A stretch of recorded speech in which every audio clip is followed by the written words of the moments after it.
Actually दोबारा मतलब हमारे इस प्लेटफॉर्म में आ रही हैं, और एक बार आप आकर के लगभग इसी टॉपिक पे अपना काफ़ी जो महत्वपूर्ण आपने कार्य किए हुए हैं, एक आरटीआई हेल्पलाइन का और एक आरटीआई ऑन व्हील्स, इस तरह से जो आपने एक्सपेरिमेंट किए हुए हैं, जो एक आप कह सकते हैं कि लैंडमार्क कार्य हैं, और उसके बारे में आपने अवगत कराया था।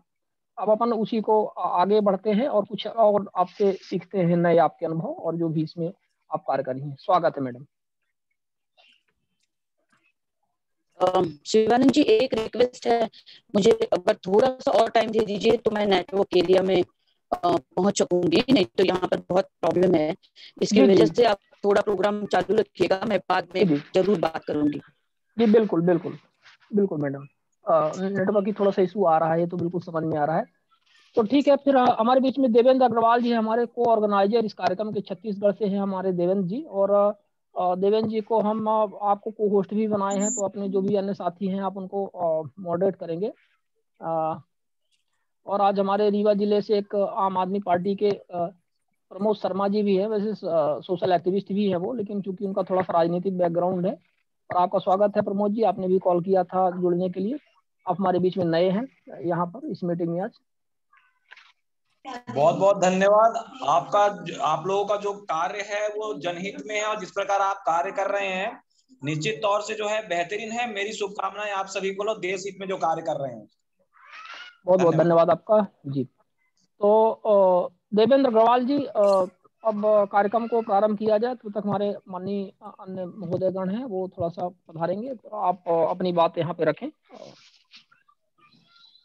सभी साथियों को प्रणाम। और पहले ही पूर्व में मैं एक दिन पहले ही सभी महिलाएं साथ जो हैं, हमारे साथ महिलाएं जो जुड़ी हुई हैं, उन सभी को महिला दिवस की शुभकामनाएं। और जैसा कि हम लोग हर समय आरटीआई के क्षेत्र में कोई ना कोई विषय और क्षेत्र पर काम करते रहते हैं, इस पर आज एक जो बात है कि हमेशा एक सवाल हमेशा उठता रहता है सभी के जिरा में कि ये सभी कार्य ज्यादातर पुरुष वर्ग के लोग कर रहे हैं और महिलाओं की सहभागिता इसमें बहुत कम है, और महिलाओं की सहभागिता इसमें बढ़ना बहुत जरूरी है, ऐसा सबका विश्वास है और सबकी अपेक्षा है।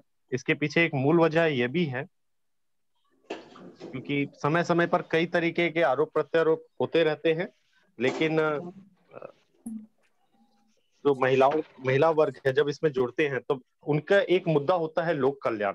ज्यादातर अगर हम आवेदनों में देखेंगे, हम भ्रष्टाचार के उजागर पर हमारे पहलू बहुत रहते हैं, लेकिन अगर आप महिलाओं के मामलों में आवेदनों पर थोड़ा सा अध्ययन करेंगे तो आप देखेंगे उनके मामलों में लोकहित और लोक कल्याण से जुड़ी हुई बातें बहुत ज्यादा रहती हैं, और ऐसे आवेदनों को एक समाज को पिरोए रखने के लिए बहुत आवश्यकता है।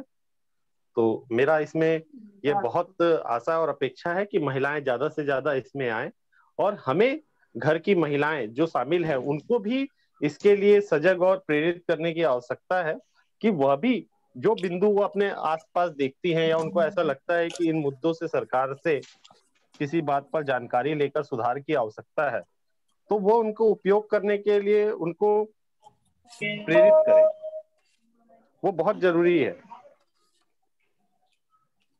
क्योंकि उनका दृष्टिकोण एक अलग दृष्टिकोण होता है, हमारे दृष्टिकोण से भिन्न होता है, और बेशक वो हमसे कुछ बेहतर विषय पर कार्य कर पाएंगी, तो उनको प्रेरित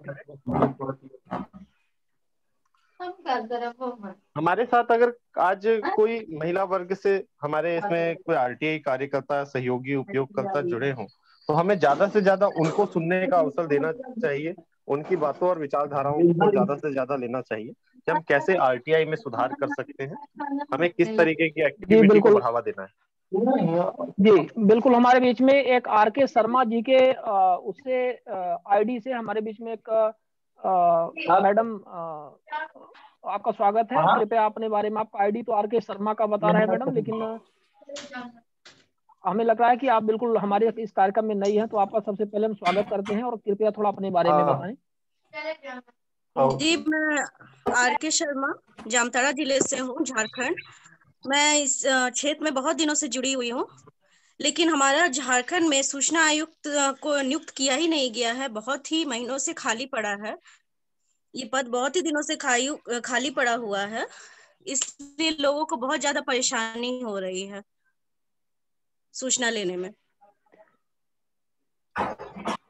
जी बिल्कुल, आपने सही कहा है। झारखंड की तो ये एक मेजर प्रॉब्लम है, क्योंकि हमारे बीच में झारखंड से AK सिंह भी जुड़े हुए हैं, अंसारी जी जुड़े हुए हैं, सब हमेशा ये समस्याएं अपनी बताते रहे हैं। तो हम आपके इस भावना से पूरी तरह से सहमत हैं, और एक बहुत ही सीरियस और मेजर इशू है, जिस पर वहाँ की सरकार को काम करने की जरूरत है। और ये दुर्भाग्य है कि ये सब हो नहीं पा रहा है, लेकिन इसके लिए हम सब मिलकर के इसी तरह से प्रयास करेंगे, प्रयास चल रहा है।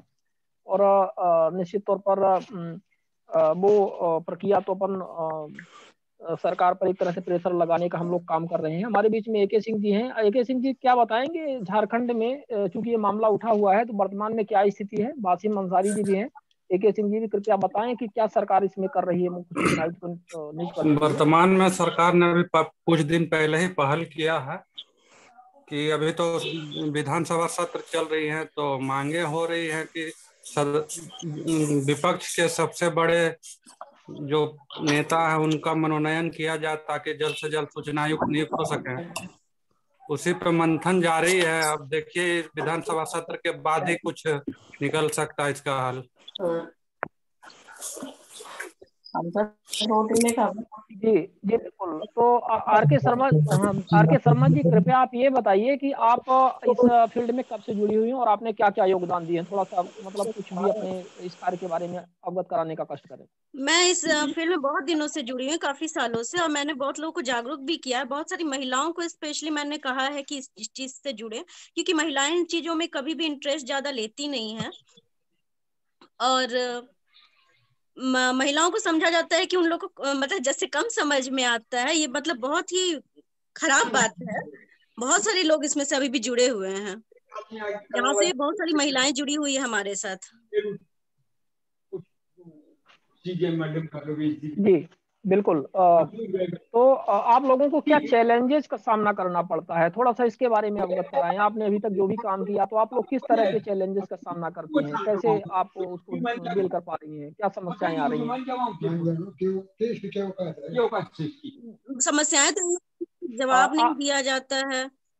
और जैसे राशन कार्ड वगैरह मैंने RTI लगाया था, तो उसमें भी बहुत सारे जगहों में जानकारी छुपाई जाती है। बार बार डेट भी आगे बढ़ा दिया जाता है, डेट देते हैं वो लोग।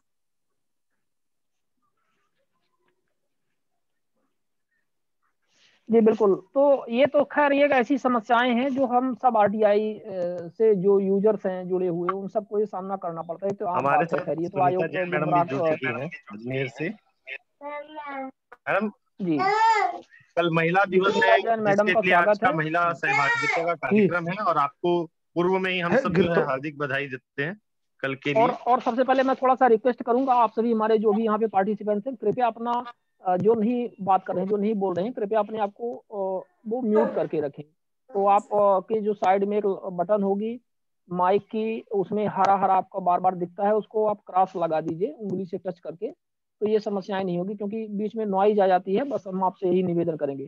जी हाँ, सुनीता जैन मैडम का स्वागत है, कृपया। मैम अपना अनम्यूट करें कृपया, और हमारे साथ में हमारे कार्यक्रमों में ज्यादा से ज्यादा महिला सहभागिता बढ़े, इस पर हम आपका विचार सुनना चाहेंगे। हम इसमें बोलेंगे तो आवाज मेरा अटेंड आएगा तब।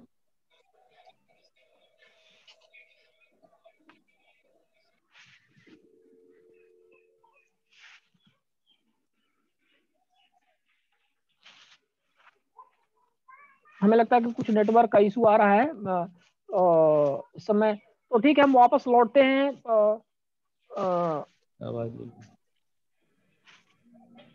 इन लोगों का ये नहीं नजर आ। मैडम पंक्ति जोक के पास हम वापस लौटेंगे, और यदि आप नेटवर्क क्षेत्र में आ गई हैं तो कृपया आप अपने अनुभव साझा करें, और जो भी यहाँ पे अन्य हमारी महिला पार्टिसिपेंट्स हैं, उनको अपने कार्यों के बारे में कृपया अवगत कराएं और इनको भी मोटिवेट करें। आवाज मिला लेकिन फोटो नहीं, वो अपना ऑफ कर दिया है क्या? कादरी जी, आपका आवाज आ रहा है, लेकिन हम उसको म्यूट कर देते हैं। तो थोड़ा सा आप यदि आप जब बोलेंगे तो आपका स्वागत है, पर थोड़ा सा भी एक एक करके हम कार्यक्रम को आगे बढ़ाएंगे।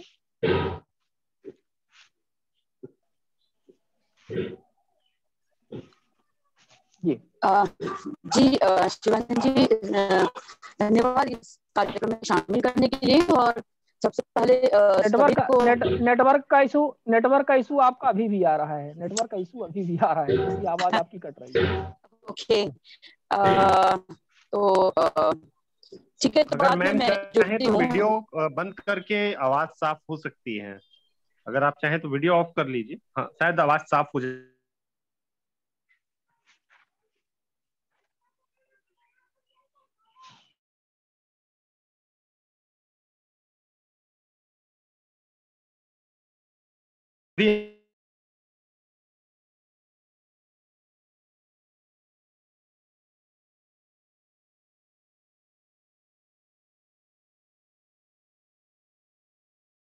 दूंगी। संक्षिप्त में बात करूंगी कि हटाने से फायदा है कि ठीक है। सूचना के अधिकार का इस्तेमाल करने में हम अगर संख्या देखें तो महिलाओं की संख्या बहुत कम है, और ये हमारे लिए, सबके लिए, सभी नागरिकों के लिए एक कंसर्न का मुद्दा भी है, एक चिंता का विषय भी है, और एक काम करने का भी एक मुद्दा रहेगा आने वाले दिनों में। लेकिन मैं जब थोड़ा सा पीछे मुड़ के देखती हूँ कि चित्र क्या है, तब मैं ये भी पाती हूँ कि महिलाओं ने अमेजिंग वे से इस कानून का इस्तेमाल करते हुए अपने मुद्दे उठाई हैं, लेकिन जो विकास के मुद्दे हैं, जो लोकतंत्र से रिलेटेड मुद्दे हैं, वो उठाए हैं। मैं एक दो एग्जांपल ही दूंगी और उसके बाद हम चर्चा आगे सुनने में मुझे ज्यादा और इंटरेस्ट रहेगा। मुझे याद है हमारी हेल्पलाइन पे एक बार एक अहमदाबाद के बहुत ही ग्राम्य विस्तार से एक फोन आया था, और उन्होंने कहा कि हमें राशन दुकान वाला जो है वो हमेशा राशन और केरोसिन दोनों कम देता है, और हम जब भी उसको कुछ पूछते हैं तब वो बोलता है कि हमें तो ऊपर से ही कम आता है, हम क्या करेंगे, हम आपको कैसे पूरा राशन देंगे, इतना ही आता है, बस लेके चले जाओ। तो यही, और हम हमारा एक आरटीआई मिल्स का गाड़ी है जो बार बार हर जगह, हर चौराहे पे जाके सिर्फ इतनी सूचना या इतनी इंफॉर्मेशन लोगों को देता है कि आपको पूछने का अधिकार है, और आप पूछ सकते हो, आप हिसाब पूछ सकते हो काम का, बजट का, और उसमें एक छोटी सी पत्रिका होती है जिसमें एक हेल्पलाइन नंबर और कैसे पूछोगे इसका एक छोटा सा विवरण। तो ये काम हम करते रहते, तो उस एरिया में भी हम लोग पहुंचे थे, और ऐसे ही मतलब सब वो पैम्पलेट जो है वो बहनों को मिला था, और उनको इतना पता था कि हम हिसाब पूछ सकते हैं, और वो राशन वाले को भी हिसाब पूछ सकते हैं। तो जब दूसरे महीने वो बहनें गई, और उसमें से जो बहन जो बोली थी वो लगभग 65 एज की बहन थी, और उनके पास वो जो पर्चा था, पत्रिका, वो उन्होंने बहुत सारे फोल्ड करके अपने थैली में रखा हुआ था। तो जब वो राशन लेने के लिए गई और ऐसे ही उसको केरोसिन 5 लीटर के बदले में 3 लीटर दिया, तब उसने बोला कि हमें अभी पता है कि हम आपका हिसाब पूछ सकते हैं, और फिर उन्होंने थैली में से वो बहुत सारे फोल्ड वाला पर्चा निकाला आरटीआई का, और उसको बोला कि लो इसको पढ़ लो, अभी हम आपका 6 महीने का हिसाब पूछोगे ना, तो आप मत कहना आप फिर हमें। तो यही, और बाकी की बहनें भी पीछे थी, तो उन्होंने बोला हमारे पास भी है, तो बाहर निकाला, और वो लाइन में खड़ी बहनों के हाथ में वो आरटीआई का पर्चा देख वो दुकान वाला ने वो लिया और वो पूरा पढ़ा, और उसमें हेल्पलाइन नंबर वगैरह पढ़ा, और उसने बोला कि रुको, अब आप कुछ ज्यादा ये मत करना, मैं आपको पूरा राशन देता हूँ। और तब से वो महिलाओं को एक एहसास हुआ कि सिर्फ हम आपका हिसाब पूछेंगे, पूछा ही नहीं, सिर्फ पूछेंगे, इतना पूछने से ही वो राशन वाला एक तरीके से दबाव में आ गया कि अब अगर मेरा पूरा हिसाब पूछा जाएगा तो मैं लोगों को तो पूरा दे नहीं रहा हूँ। तो लोकतंत्र में सही मायने में मैं मालिक हूँ, और मैं मालिक के हिसाब से आपको हिसाब पूछ सकता हूँ। ये एक ऑर्डर या एक टोन से और एक आत्मविश्वास से कहना, ये मुझे लगता है, मुझे तो ऐसा लगता है कि उन्होंने सूचना के अधिकार की अर्जी ना करते हुए भी उन्होंने सूचना मांग ली या उन्होंने जवाबदेहिता मांग ली। ये तो एक उदाहरण है, लेकिन आज जितने भी महिला मंडल है, जिनके साथ बहुत सारी बहनें महिला सशक्तिकरण पे काम करने वाली संस्थाएं काम कर रही हैं, जो महिलाओं को अलग अलग तरीके से होने वाली हिंसा या उनकी तरफ होने वाले अन्याय से बाहर लाने के लिए उनको मंडल के हिसाब से ऑर्गेनाइज करती हैं, फिर वो सेल्फ हेल्प ग्रुप हो या और कोई फेडरेशन हो, और उनको आर्थिक और अन्य प्रवृत्तियों में उनको जोड़ती हैं। तो इसमें हमने देखा है कि सूचना के अधिकार एक उनके थैले में जैसे बहुत सारे औजार होते हैं, तो हम लड़ सकते हैं, और ये लड़ाई है हमारी अन्याय के खिलाफ, लेकिन लोकतांत्रिक प्रक्रिया से। तो ये हिंसा के बिना की non violent way of communication और नॉन वायलेंट वे ऑफ लड़ाई है। तो उसमें बहनों के थैलों में एक बहुत ही मजबूत औजार जो हम देख रहे हैं वो है सूचना का अधिकार। हम अनगिनत एग्जाम्पल्स दे सकते हैं देश भर में से, जहां उन मंडलों में अपने गांव के पानी का सवाल हो, अपने स्कूल में टीचर ना आते हो, या अपने राशन का मुद्दा हो या पेंशन का मुद्दा हो, उसमें सूचना का अधिकार का इस्तेमाल करते हुए जवाबदेहिता मांगी है और उसमें रिजल्ट भी उनको मिला है। कहीं ना कहीं वो 30 दिन की जादू की छड़ी की जैसा भी काम किया है। और हालांकि वो ग्रीवेंस रिड्रेसल के लिए नहीं है, बट लोगों ने आज उसको इस्तेमाल किया है कि हम अब सवाल आपसे पूछेंगे कि ये क्यों पेंडिंग है, मेरा विधवा पेंशन का ऑर्डर या वृद्ध पेंशन का ऑर्डर ही क्यों पेंडिंग है, या मुझे क्यों नहीं मिला। तो ये एक मैं देख रही हूँ जहाँ महिलाएं उसको इस्तेमाल कर रही हैं, अपने विकास के गांव के मुद्दों में भी कर रही हैं। लास्ट में मैं एक बात ये कहूंगी कि महिला चाहे आज के दिन में अनफॉर्चुनेटली चाहे वो कमा भी रही है पैसा, जहाँ वो प्रोफेसर है, बैंक में है, कहीं पे और नौकरी कर रही हैं, लेकिन कहीं ना कहीं पितृसत्ताक समाज की व्यवस्था की होने की परिस्थिति से समाज और घर में वो एक दूसरे स्थान पे हैं। काफी बार तो पैसे से आर्थिक स्वतंत्रता होने के बावजूद वो अपनी पूरी सैलरी उनको घर में आके या तो ससुर के पास या तो पति के पास देनी पड़ती है, और उनको कुछ से नहीं होता है घर में जो चल रहा है उसके बारे में। काफी सारे पढ़ी लिखी महिलाओं को मैं देखती हूँ कि उनको ये नहीं पता होता है कि उनके पति के अकाउंट्स कहाँ पर है, कितनी कुल प्रॉपर्टी है और कहाँ पर वो खरीदी गई, क्योंकि बाय डिफॉल्ट पति को पत्नी की प्रॉपर्टी का हिस्सा मिलेगा ऐसे कानून सब जगह नहीं है। जैसे गोवा में है बाय डिफॉल्ट उनको 50% वो भागीदार है, वैसे सब जगह नहीं है। और ऐसे किस्सों में जब वो पति ना हो या कुछ झगड़ा हो, तब उनको अचानक से वो मायके की कोई प्रॉपर्टी या हिस्सा उनके पास होता है, ना ससुराल की कोई प्रॉपर्टी या हिस्सा होता है, ना घर रहने के लिए होता है।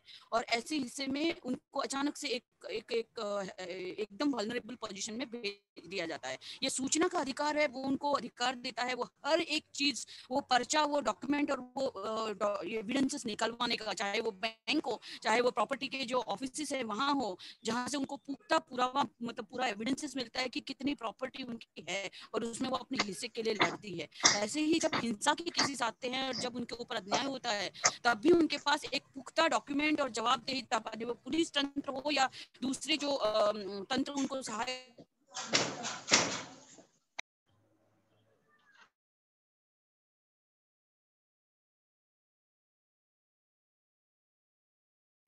मैम आपकी आवाज नहीं आ रही है। उनसे मांगने के लिए एक और हम उसी तरीके से उसको प्रमोट करते हैं। आज के दिन में शायद 8% 10% आवाज कट रही है मैम, आवाज कट रही है। आज के दिन में शायद 6-8% महिलाएं ही इसको इस्तेमाल करती हूँ, लेकिन अगर 6-8% महिलाएं इस्तेमाल करते हुए इतने कमाल की चीजें कर रही हैं, इमेजिन कीजिए जब 50% महिलाएं या 70% महिलाएं इसको इस्तेमाल करना शुरू करेंगे, तब हम इस लोकतांत्रिक प्रक्रिया को कितने और मजबूत बना चुके होंगे या बनाने के इस पे। आवाज कट रही है। फिर एक बार सबको जिंदाबाद। मेरा नेटवर्क का इशू है, इसलिए शायद आवाज का प्रॉब्लम आ रहा है।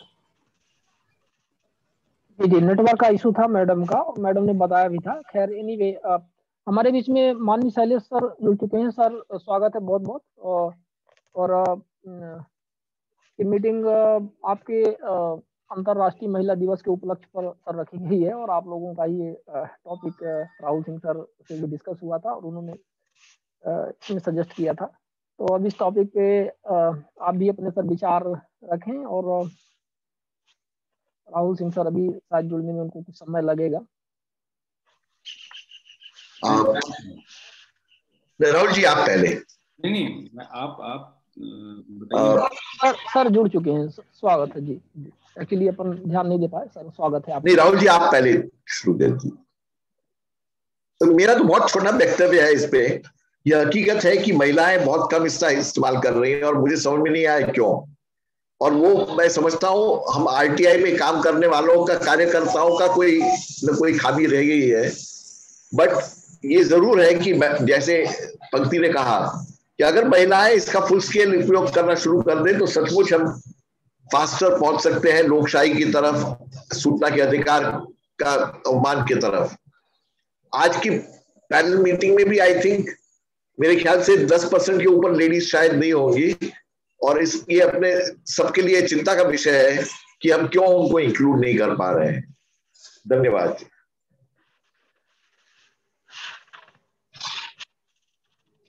बिल्कुल सर, ये तो चिंता का विषय है। और हमारे बीच में हैं एक दो मैडम लोग भी जुड़ी हुई हैं। विभा नामदेव जी हैं, आर के शर्मा जी हैं। आर के शर्मा जी ने अपने कुछ अनुभव शेयर किए हुए हैं।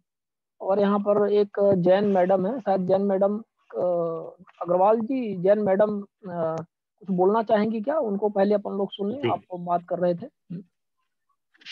सुनीता मैम, आप अगर हम लोगों को सुन पा रही हैं तो कृपया अपना मोबाइल अनम्यूट करें। हम लोग आपको सुनना चाहेंगे। आज जो कार्यक्रम है आप लोगों के ऊपर है और आप लोगों के विचार के बिना ये कार्यक्रम अधूरा है। जी प्लीज अनम्यूट करें मैम। जी मैम।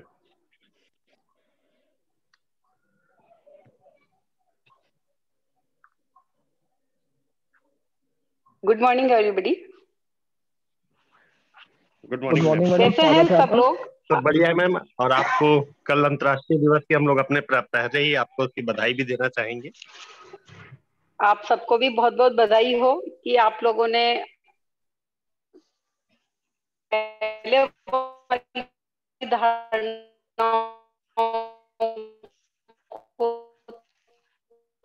तोड़कर महिलाओं को सम्मान देना सीख लिया। दिवस का जो एक और बचपन में मैंने जितनी उपेक्षा और महिलाओं के प्रति क्या कहना चाहिए असंवेदनशीलता देखी है, उससे मैं सोच सकती हूँ उसमें सबसे बड़ा कारण मुझे लगता है कि महिला को दूसरी महिला ही आगे नहीं आने देना चाहती। महिलाओं का जो विकास में जो कमी है या उनके अवेयरनेस में जो कमी है, उसका मेन रीजन जो मैंने देखा, उनकी खुद की माँ है, उनके पिता या भाई कभी नहीं चाहते कि उनकी बहन या बेटी आगे बढ़े, मगर उनकी माँ कतई नहीं चाहती। उनकी माँ को यही रहता है कि वह उसे घर गृहस्थी का काम सिखाए। वो ये मान के चलती हैं कि महिलाओं को आगे बड़ी बड़ी समस्याओं में महिलाओं का कोई योगदान नहीं होने वाला। वो सब काम तो उन्होंने पुरुष प्रधान समाज में पुरुषों के लिए छोड़ दिया। मैं अपना बचपन बताती हूँ। मेरे को 8वीं क्लास तक तो, जबकि मतलब बड़ी शर्म की बात है कि मेरे माता पिता दोनों ही टीचर थे, इसके बावजूद मेरे को स्कूल में नहीं भेजा गया। कारण ये था कि मेरा छोटा भाई था और हम चूंकि बहनें ज्यादा थी तो भाई की सुरक्षा ज्यादा जरूरी थी, इसलिए मुझे सिर्फ स्कूल में घर पे उसकी रक्षा के लिए और घर के काम के लिए रखा गया। ये इत्तेफाक था कि छोटे भाई का जब पहला जन्मदिन हुआ, जबकि मेरी मदर भी एक स्कूल की हेडमिस्ट्रेस थी और दूसरी स्कूल की जो हेडमिस्ट्रेस आई सेकेंडरी स्कूल की, उसने जब मेरे को घर पे काम करते देखा तो पहले उसको लगा मैं वहां कोई मैड सर्वेंट हूँ। फिर उसने मेरी मदर से पूछा ये लड़की कौन है, तो मेरी मदर ने बताया ये मेरी बेटी है। और मुझे ये शायद मेरे नसीब थे कि उसने मेरी मदर को बहुत बुरा फटकारा, बोला यार तुम्हें शर्म आनी चाहिए कि तुम अपनी बच्ची को नहीं पढ़ा रही हो जबकि तुम टीचर हो। और मैं आज भी मतलब महिला दिवस का नाम समझिए, पर मैं हर साल उस टीचर को जो उस स्कूल में हेडमिस्ट्रेस थी उसको मेरा पूरा रोम रोम दुआएं देता है, जिसने मेरी जिंदगी का टर्निंग पॉइंट वहीं से स्टार्ट हुआ। उसने मेरी मदर से कहा कि इस लड़की को तुम स्कूल भेजो, और उम्र के हिसाब से उसने कहा ये 13-14 साल की हो गई, इसको 8वीं तक तुम्हारी स्कूल से करा के 9th मेरी स्कूल में एडमिशन करा दो। मेरी मदर ने बोला कि भाई मेरे घर में काम की दिक्कत है, बच्चे को कौन संभालेगा। उसने कहा ये जब स्कूल में आना चाहे आने दो, जब ये जाना चाहे इसको ये आ जाएगी, मगर इसको एक बार पढ़ाई शुरू करवा दो। 8वीं तक मेरे को एक तरह से मुझे फर्जी टीसी दी गई। 9th में मेरे को पहली बार एडमिशन दिलाया गया। आप सोचिए मेरी क्या हालत हुई होगी जब मैंने 9th में पढ़ाई की होगी। और जो मेरी इंग्लिश की टीचर थी वो मेरे को देख के इतना मतलब इतना क्या बोलना चाहिए, बहुत ही उपेक्षापूर्ण व्यवहार करती, बहुत जलील करती, और क्लास में सुनाती कि वही अप्रोच वालों को ऐसे ऐसे एडमिशन दे देते हैं, बोर्ड में रिजल्ट खराब होगा तो हमारी बदनामी होगी। मैं अपनी ओर से घर का काम करके और रात दिन मेहनत करके मैं उस हेडमिस्ट्रेस को बधाई दूंगी या आभार व्यक्त करूंगी, जिसकी वजह से उसने सबको ये कहा कि इस लड़की को एक बार फेल मत करना। चाहे ग्रेस से पास कर दो, पर इसको फेल मत करना। अगर ये लड़की अभी फेल हो गई तो आगे कभी पढ़ ही नहीं पाएगी। और इस तरह मुझे उन्होंने 9th में जैसे तैसे, यूं समझिए मैं नहीं मानती मैं इतनी डिजर्विंग थी, पर उन्होंने मुझे पास किया। और फिर शायद मेरे में एक झील जाग गई कि भाई मैं पढ़ सकती हूँ। 10वीं में मैं 2nd डिवीजन से पास हुई। 11वीं तक पढ़ी, फिर माँ बाप ने शादी कर दी। शादी के बाद भी ससुराल में बस एक ही शब्द रहता था, लड़कियां तो इसलिए पढ़ती है कि उनकी शादी नहीं हो रही, आपकी तो शादी हो गई, अब क्या चाहिए। फर्स्ट ईयर में बेटा हो गया था। तो अब आप ये देखिए कि मुझे पढ़ने में सबसे ज्यादा अगर मेरे को बाधाएं पहुंचाई तो मायके में मदर ने और ससुराल में सास ने। नंबर 2 ननद ने। वो यही कहती थी, बोले तुम्हें क्या करना है पढ़ के, शादी हो गई तुम्हारी तो बच्चे पालो आराम से। तो मैं ये मान के चलती हूँ, मैं इस बात से बिल्कुल इत्तेफाक रखती हूँ कि महिला की दुश्मन महिला ही होती है। पता नहीं क्यों एक महिला दूसरी महिला को आगे चढ़ता देखकर उतनी खुश नहीं होती, और फिर वो अपने आप में जैसे उसको ये धारणा बैठा दी जाती है कि तुम महिला हो, तुम्हारा काम तो सिर्फ पुरुषों के लिए सुविधा जुटाना और उनके देखभाल करना, घर की देखभाल करना, बच्चों की देखभाल, तुम्हारा यही काम है, तुम्हारी ये ज्यादा जरूरी ड्यूटी है। तो वो एक्चुअली उसको इतना एक्सेप्ट कर लेती हैं कि अब मेरे को क्योंकि बहुत बगावत करनी पड़ी इन सबके लिए। आप खुद सोचिए कि मैंने मेरे ससुराल में रहते हुए ग्रेजुएशन किया बच्चे समेत, पोस्ट ग्रेजुएशन किया, और पता नहीं शायद मैं तो इसको ये मानती हूँ कि मेरे नसीब थे, कुछ मेरी इच्छा शक्ति रही होगी कि मैंने सब कुछ सुन सुना के भी पोस्ट ग्रेजुएशन के बाद लो ग्रेजुएशन भी कर लिया।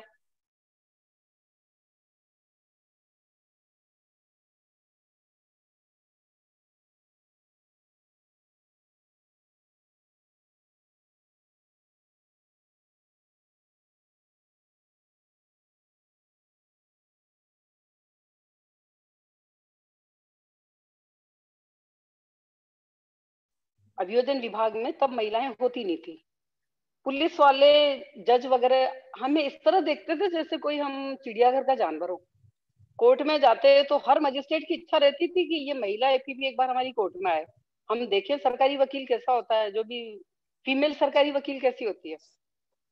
ऐसे सारे चीजें हमने फेस किए। आप सोचिए कि महिला दिवस पे मैं क्या बधाई दूं, मैं उन चीजों से उठ के आई हूँ। आज जरूर हर लड़की को, हर औरत को, इवन आज भी जब सरकार ने ये कर दिया कि भाई माता पिता की संपत्ति में लड़के लड़की को या बेटे बेटी को बराबर अधिकार दिया है, मगर आप में से मुझे बता दीजिए कि 1% महिलाएं भी अपने इस अधिकार का प्रयोग कर रही हैं क्या? वो नहीं कर सकती, क्योंकि उनको उनकी माई ये कह देती है, बोले भाइयों से लड़ेगी क्या, मौके पर आके भाई खड़ा हो जाएगा, बड़ी बात है।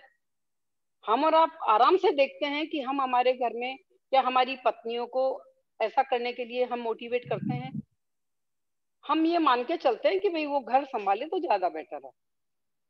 अब यही कारण है कि आरटीआई का जो प्रयोग है उसमें भी, अभी थोड़े दिन पहले मैं बाड़मेर गई थी एक अपने आरटीआई प्रोग्राम में, वहां पर मेरे अतिरिक्त मात्र 2 महिलाएं और थी। तब मुझे इतना हैरानी हुई कि आरटीआई का हम इतना प्रचार प्रसार कर रहे हैं, इसके बावजूद, और आरटीआई में तो देखिए लड़ना भी नहीं है, झगड़ना भी नहीं है, कोर्ट कचहरी भी नहीं करनी, आपको सिंपली एप्लीकेशन लिख के पोस्ट करनी है। इसके बावजूद महिलाएं इसमें आगे नहीं आ पा रही। कारण यह है कि उन्होंने अपने आप को इस मानसिक दायरे में कैद कर लिया कि ये सोशल समस्याएं हमारे बस की नहीं है। अधिकतर महिलाएं देखेंगी भी तो टीवी पे सीरियल देखेंगी, वो राष्ट्रीय न्यूज चैनल नहीं देखेंगी, अखबार में भी वो शायद ही एडिटोरियल पढ़ती होंगी। वर्किंग लेडीज को छोड़ दीजिए जो बहुत कम % है, और जो भी ऐसे जॉब में, मैं ऐसी ढेरों टीचर्स को जानती हूँ जिनको अपनी स्कूल और घर के अलावा तीसरी कोई समस्या की जानकारी नहीं होती। वो इतनी अनभिज्ञ होती है देश दुनिया से। तो अब जब अनभिज्ञ है तो वो क्या आरटीआई लगाएगी, क्या समाज की समस्याओं के ऊपर वो करेगी। मेरी कॉलोनी में भी जब मैं यहाँ आई, अभी मुझे इस कॉलोनी में आए 1.5 साल हुआ है, 1.5 साल में मैंने जब आरटीआई लगाना शुरू किया और कॉलोनी में ये जो स्मार्ट सिटी के तहत काम चल रहे हैं, सीवरेज लाइनें डल रही है, इनके ऊपर जब हमने आरटीआई लगाई, इनमें सूचनाएं मांगी, तो शुरू में तो कॉलोनी वाले ये सोचते रहे, बोले इसको पता नहीं क्या समस्या है, काम रुकवा देती है बार बार। क्योंकि जब जब कोई चीज होती मैं निरीक्षण के लिए एप्लीकेशन लगाती, वो फिर काम बंद हो जाता। फिर वो तो उनको ये लगता है पता नहीं इनको क्या समस्या, अच्छा वाला काम हो रहा था उसको इन्होंने काम रुकवा दिया। वो जानना भी नहीं चाहते कि भाई आखिर, मैंने उनको बहुत समझाया कि देखो ये नियम के अकॉर्डिंग काम नहीं कर रहे, इनका जो मटेरियल है वो घटिया है और ये जो काम करके जा रहे हैं इससे हमें कोई फायदा नहीं होने वाला, ये अनावश्यक पैसा खा रहे हैं। मगर किसी को समझ ही नहीं आ रहा कि भाई ये कैसे खा रहे हैं। मतलब हमें बहुत मुश्किल होती है। और खासकर मैं अभी भी मेरी कॉलोनी की महिलाओं को बहुत जागरूक कर रही हूँ इस बारे में। मैंने कहा भी आप लोग और कुछ नहीं तो आजकल हम एक मीटिंग रखते हैं, मैंने कहा आप लोग आओ, आप आओगे सुनोगे तो आपको लगेगा कि भाई हम सब मिलकर जब करेंगे। आज अजमेर में ये स्थिति हो गई कि हमारी कॉलोनी की कोई भी कंप्लेंट जाती है तो कलेक्टर या वो एडिशनल चीफ वो तुरंत प्रसंज्ञान लेता है। उसको ये लग रहा है कि भाई ये जागरूक है, और चूंकि हम तथ्यों के साथ सवाल करते हैं, अब वो ये हमें कहते हैं नहीं साहब हम आपको पूछ के और आपको सेटिस्फाइड करके काम करेंगे। काम होता है, हमें फोन करते हैं, दिखाते हैं। बस ये आरटीआई की वजह से कि वो हमसे डरने लगे हैं और काम को हमें दिखाते हैं और वो सुझाव हो रहा है। ये मैं यही चाहूंगी कि आप लोग भी, जैसे आप इतने सारे आरटीआई एक्टिविस्ट हैं, कृपया ये सारी चीजें अपने घर में भी भाभी जी के साथ भी शेयर करें, उनको भी बताएं, उनको भी मोटिवेट करें कि भाई तुम्हारा भी इस देश में योगदान है, तुम्हें भी अपने उनके प्रति जागरूक होना चाहिए। क्योंकि मेरी खुद की जब शादी हुई उसके बाद मैंने 35 साल की उम्र में नौकरी की, क्योंकि पढ़ाई कंप्लीट करी, फिर वही घर की प्रॉब्लम्स रही। 35 साल की उम्र में जब नौकरी की तब तक ये हालत थी। डिस्टर्बेंस आ रहा है किसी को? जी जी जी, मैम कर दिया मैंने, आप बोलिए मैम। मेरे को इतनी हैरानी होती है कि देवेंद्र होरे जी आपका कहीं शॉट मार रहा है, आप जब इसको अपना अनम्यूट करते हैं तो कहीं से आवाज आ रही है, इसलिए आप उसको अनम्यूट अभी ना करिएगा। ठीक है मैडम, आगे बढ़े। मेरे हस्बैंड हमें मतलब इतना सरप्राइज होता है कि भले ही मैं पढ़ लिख तो गई थी, पर चूंकि मेरे को प्रैक्टिकल नॉलेज नहीं थी, घर से बाहर कदम रखा नहीं था, प्राइवेट पढ़ाई कर करके एलएलबी, डिप्लोमा, क्रिमिनल लॉ सब कर लिया। फर्स्ट अटेम्प्ट में मैंने आरजेएस भी क्लियर किया, फर्स्ट अटेम्प्ट में मैंने आरएचजेएस भी क्लियर किया। पर वही इंटरव्यू में जाकर भ्रष्टाचार की भेंट चढ़ जाते थे। इंटरव्यू में जाओ तो पता चलने लग जाता था भाई इस बार 50 लाख देने, इधर 5 लाख देने, इधर 20 लाख लग रहे हैं। अभी खेल खत्म, इंटरव्यू के बाद सिलेक्शन नहीं होता। पर मुझे उसका कोई दुख नहीं है, मेरे को लगता है शायद मेरे लिए ये ज्यादा अच्छी जगह है जहाँ मैं खुलकर कुछ भी कर सकती हूँ। वहां हो सकता है मैं एक दायरे में बन जाती कि जो मेरे सामने केस आता उसी को डिसाइड कर पाती, उससे ज्यादा नहीं कर पाती। पर मैंने कई सारे वो किए, पीसीपीएनडीटी कोर्ट में मैंने काम किया, वहां मैंने देखा डॉक्टर्स लोग किस तरह। पर डॉक्टर से ज्यादा तो मैं उन माँ बाप की वो मानती हूँ जो फीमेल चाइल्ड का, कन्या भ्रूण का तुरंत पहले जांच कराएंगे और उसको तुरंत ही वो करवा देंगे। मतलब पता नहीं क्यों महिला को तो पैदा होना भी नहीं चाहते माँ बाप। उनमें भी मैंने अधिकतर देखा मेल की जगह फीमेल की ज्यादा वो रहती थी जी, बच्चा हो जाए तो। मगर उसका दोष उस बेचारी का भी नहीं, क्योंकि उसको लड़का होने के बाद ही परिवार में सम्मान मिलता था। अगर 2 लड़कियां हो गई तो ससुराल वाले कहने लग जाते थे कि भाई ये वंश कैसे चलेगा। उसको एक जैसे उस पर सारा दबाव ऐसे आ जाता जैसे मैं बेटी पैदा कर दूंगी तो मेरे से कोई जुर्म हो जाएगा। उसी का परिणाम होता है कि वो अपनी बस अपना सम्मान बचाए रखने में उलझी रहती पूरी जिंदगी। और वैसे ये बहुत बड़ी जरूरी है कि जब तक एक महिला दूसरी महिला को, चाहे वो माँ के रूप में हो, चाहे सास के रूप में, चाहे फ्रेंड के रूप में, वो उसको जब तक हिम्मत नहीं देगी ना, वो कुछ नहीं कर सकती। मतलब उसको इस तरह डिफेम कर दिया जाता है, जरा सी बाहर गई तो अरे पता नहीं है तो कहाँ कहाँ घूमती रहती है। मतलब आप उसको जानना भी नहीं चाहते कि उसकी समस्या क्या है। मतलब उनको पता नहीं क्यों। मेरे को जब मेरे साथ एक बार हुआ कि मैंने आपको बताया ना कि जब मैं इस मेरे जॉब में आई तो जेंट्स वकीलों को, पुलिस वालों को, इवन पुलिस वालों को हमें देखकर एक जैसे हेटी फील होती थी कि यार महिला अधिकारी को सैल्यूट कैसे करें। वो मतलब दिल से एक्सेप्ट नहीं कर पाते थे कि वो हमको सैल्यूट करें। तो हमारे मतलब ड्रेसिंग सेंस पे कमेंट आते उनके, ये तो बड़ा तैयार होके आती हैं, ये तो रोज कपड़े बदलती है। हमारे समझ नहीं आता। मतलब मुझे अपने काम से इतनी मेहनत करनी पड़ गई कि वो बाद में ये कहने लगे कि नहीं साहब आपका काम बहुत अच्छा है, क्योंकि मैंने सीबीआई कोर्ट में भी काम किया, पीसीपीएनडीटी में भी किया, इकोनॉमिक ऑफेंसेस जो अधिकतर लोगों के समझ में ही नहीं आते, इकोनॉमिक ऑफेंसेस, उनमें मैंने काम किया। और लास्ट में मैं एंटी करप्शन ब्यूरो के वाले कोर्ट से मैं रिटायर हुई। तो सारे उसमें जो, और सब में मेरे काम भगवान की दया से अच्छे रहे। उसका रीजन क्या होता है, मैं एक चीज और भी मानती हूँ, महिलाएं, आप मेरे शब्द को ध्यान दीजिएगा, महिलाएं कंपेरेटिवली जेंट्स कम करप्ट होती है। मैं ये नहीं कहती हूँ करप्ट नहीं होती, पर उनके कंपेरेटिवली कम करप्ट होती है। क्योंकि हम ये देखते हैं, एक आदमी किसी केस को, फॉर एग्जाम्पल मैं हूँ, मेरे पास कोई सिफारिश लेके आता है, मुझे कुछ प्रपोजल देता है कि साहब आप ये काम कर दो, 5,000 रुपए ले लो। अगर मैं कर सकती हूँ, मैंने कर दिया, तो उन 5,000 रुपयों से मैं क्या करूंगी, मेरे घर का लिविंग स्टैंडर्ड बढ़ाऊंगी, बच्चों को अच्छा पहनाऊंगी, अच्छा पढ़ाऊंगी, घर में सुख सुविधा के सामान लाऊंगी। इसके अलावा आदमी अगर वही काम करेगा तो वो क्या करेगा, चल यार एक पार्टी दे दे, अच्छी सी दारू पिला, नॉनवेज खिला, या कहीं पर कोई होटल में जाएंगे, वो क्या करेंगे, स्वास्थ्य को भी नुकसान करेंगे, उसको भी करेंगे, और करप्शन को भी बढ़ावा देंगे। महिलाएं कम करप्ट होती, जैसे मैंने कहा ना, वो इसके अलावा उनका शायद ही कोई करप्शन होता है वो कि वो पैसे ले लेंगी। इससे ज्यादा तो महिला करप्शन कर भी क्या सकती विभाग में। कंपेरेटिवली जेंट्स, महिलाओं का मैंने तो ये देखा है, मैंने कई ऐसी सेमिनार अटेंड किए जिसमें जेंट्स के द्वारा ये शिकायतें की गई है कि महिला साहब क्लास में बच्चों को होमवर्क देके और वो ऊन बुनाई लेके स्वेटर बनाने बैठ जाती है। मैंने उनको पलट के यही कहा, मैंने कहा आपने कहा कि वो होमवर्क देके बुनाई करने बैठ जाती है, मैंने कहा वो एक साथ दो काम कर रही है, बच्चों पे अंकुश रख रही है, उनको होमवर्क दे रखा है, बच्चे कंट्रोल्ड है, वो स्वेटर बुन रही है, मतलब वो अपने परिवार को भी नरिश कर रही है।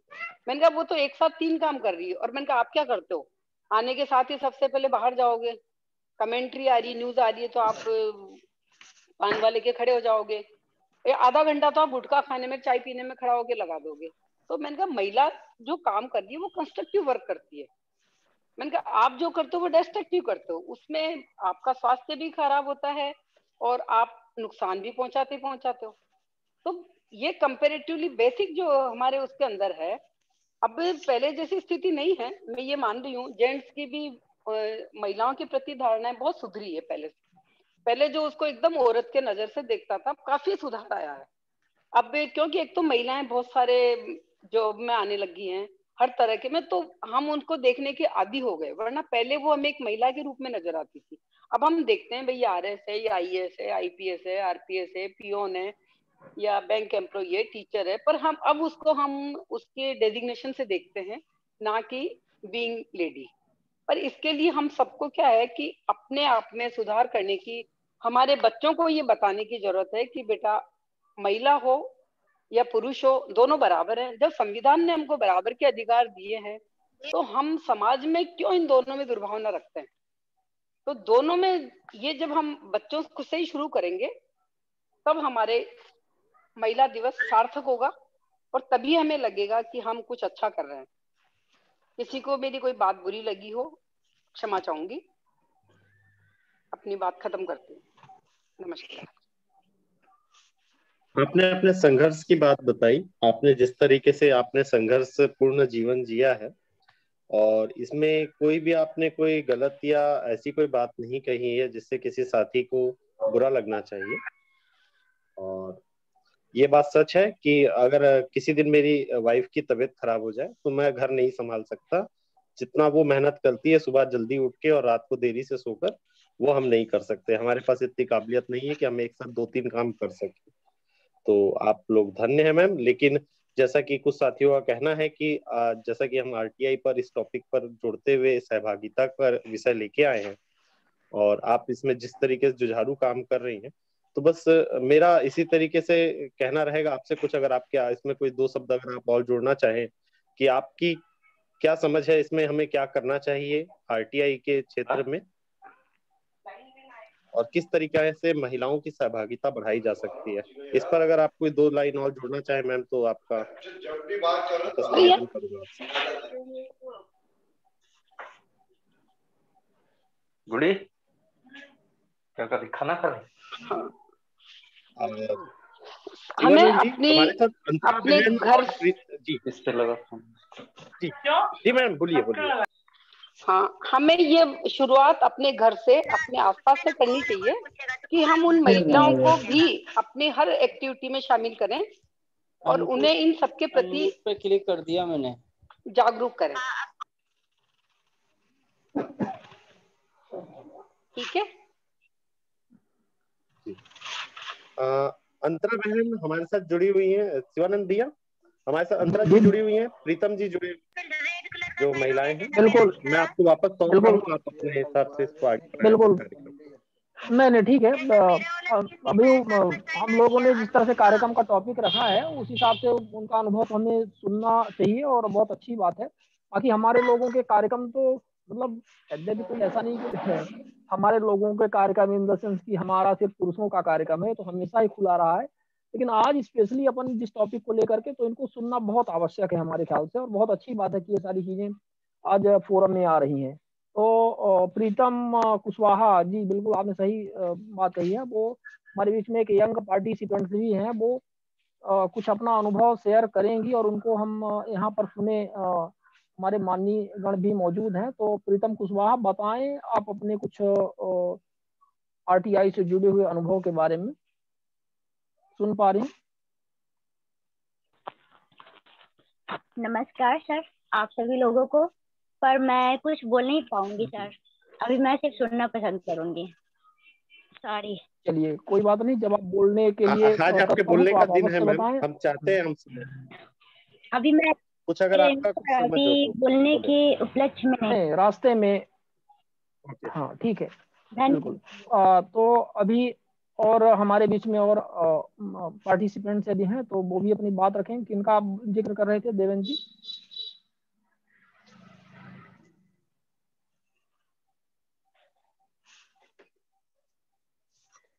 ठीक है। अब हमें लगता है कि अब ठीक है, सुनने के बाद हम सीधे अपने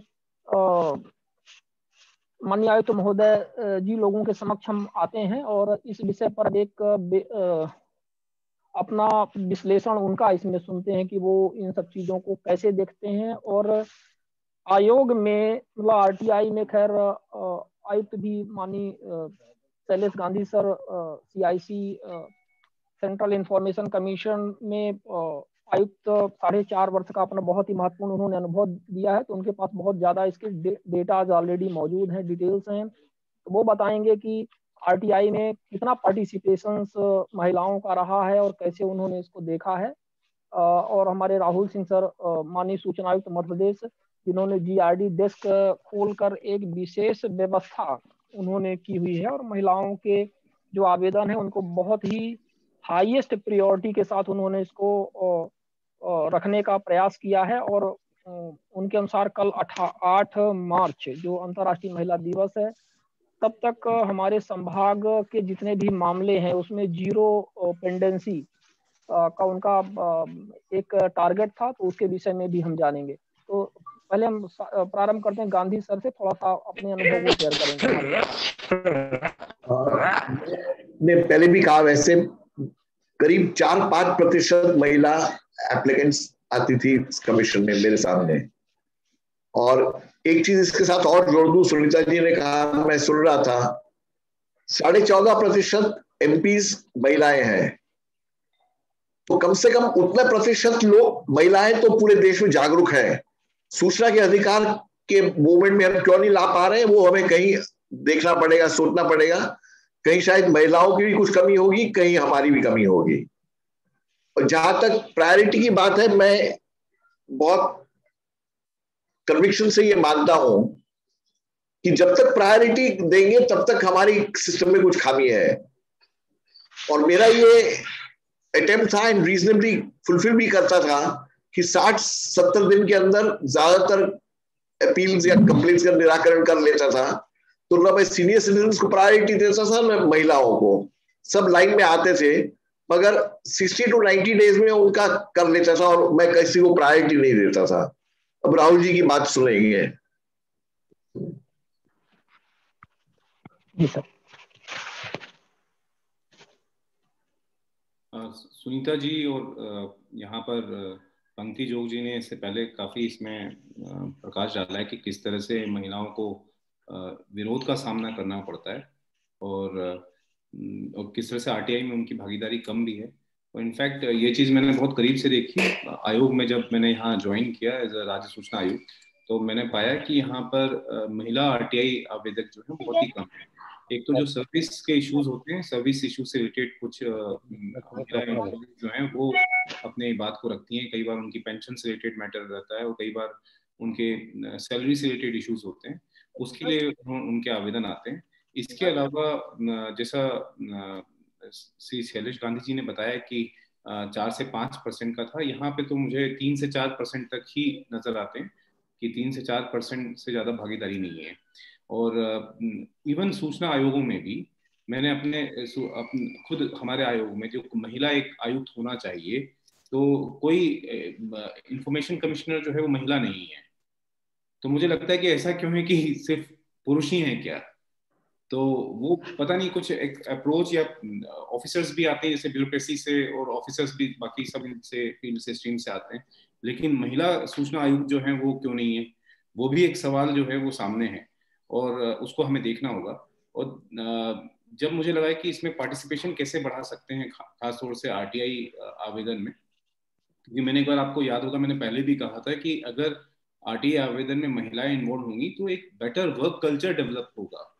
क्योंकि आपके जो शासकीय कार्यालय है वहां पर आपको मालूम है कि ये बेसिकली ये सब्जेक्ट जो जैसा सुनीता जी ने बताया कि ये पुरुष प्रधान समाज है, तो उसमें लोग मान के चलते हैं कि ये सारे काम जो है वो पुरुष ही करेगा घर का, नाली के झगड़े और ये सब